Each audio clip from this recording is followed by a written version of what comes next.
High everyone, नमस्ते छ र तपाईहरुको पनि मोनेटाइज स्टेटस यस्तो आएको छ भने केही टेन्सन लिनु पर्दैन। र आफ्नो प्रोफाइल ड्याशबोर्डमा गएर यो जब आउँछ मोनेटाइजेसनमा त्यसलाई स्क्रिनशट मारिलिनु। पहिला स्क्रिनशट मारेर के गर्नुपर्छ त्यो चाहिँ म बताउँदै छु र मैले चाहिँ कसो कसो गरे त्यो चाहिँ म भन्छु है। र मेरो चाहिँ अहिले गरेर यो खुलिसकेको छ र मलाई पनि बहुत टेन्सन भएको थियो र मैले पनि यताउति खोजेर मैले चाहिँ गरे अब।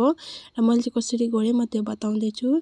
र पहिला चाहिँ ब्याक जानु, ब्याक गएर आफ्नो प्रोफाइलमा जानु, प्रोफाइलमा गएर मेन्युमा जानु, त्यहाँबाट तल आउँछ तपाईहरुको हेल्प एन्ड सपोर्टमा गएर रिपोर्ट ए प्रब्लम छ नि त्यहाँ जानु। रिपोर्ट एन्ड प्रब्लममा गएर यहाँ कन्टिन्यू टु रिपोर्ट प्रब्लममा जानु। त्यहाँबाट एकछिन लोडिङ हुन्छ, त्यहाँबाट कसो कसो गर्नुपर्छ त्यो चाहिँ म भन्दैछु। र सबैको आएको छैन पनि होला र मेरो चाहिँ आयो त्यस्तो र कतिपयको आएको पनि छ। मैले फेसबुकमा देखेको थिएँ पोस्टहरू।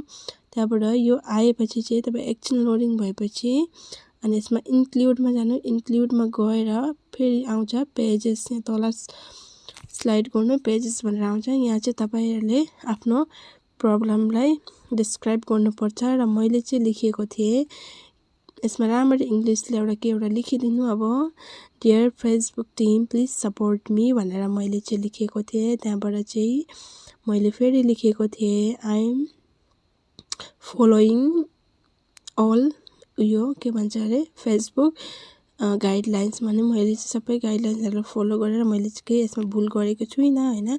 र अनि त्यही तपाईहरुले राम्ररी लेखिदिनु। अनि मैले चाहिँ यसरी लेखेको थिएँ। अब त्यहाँबाट मैले चाहिँ लेखेँ अब dear Facebook team please support me, I am following all Facebook guidelines and also my Facebook is suspended भनेर चाहिँ मैले लेखेको थिएँ। त्यहाँबाट चाहिँ अनि लास्टमा मैले लेखेको थिएँ थ्याङ्क यू भनेर, फेसबुक टिमलाई थ्याङ्क यू भने। त्यहाँबाट फेसबुक टिमलाई थ्याङ्क यू भनेपछि तल आउँछ अपलोड फ्रम फोन, जो हामीले स्क्रिनशट मारेको थियौँ त्यसलाई चाहिँ हामीले अपलोड गर्नु पर्यो।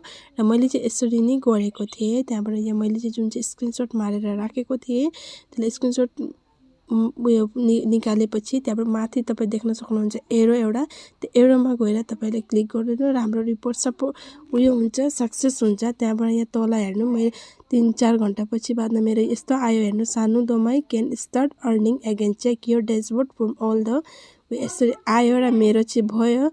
त्यहाँबाट तपाईहरु पनि ट्राई गरी हेर्न सक्नुहुन्छ कस्तो के हुन्छ, गरी हेर्नु अगर यस्तो प्रब्लम आएको छ भने। र मेरो चाहिँ खुल्यो, मलाई पनि बहुत टेन्सन भएको थियो।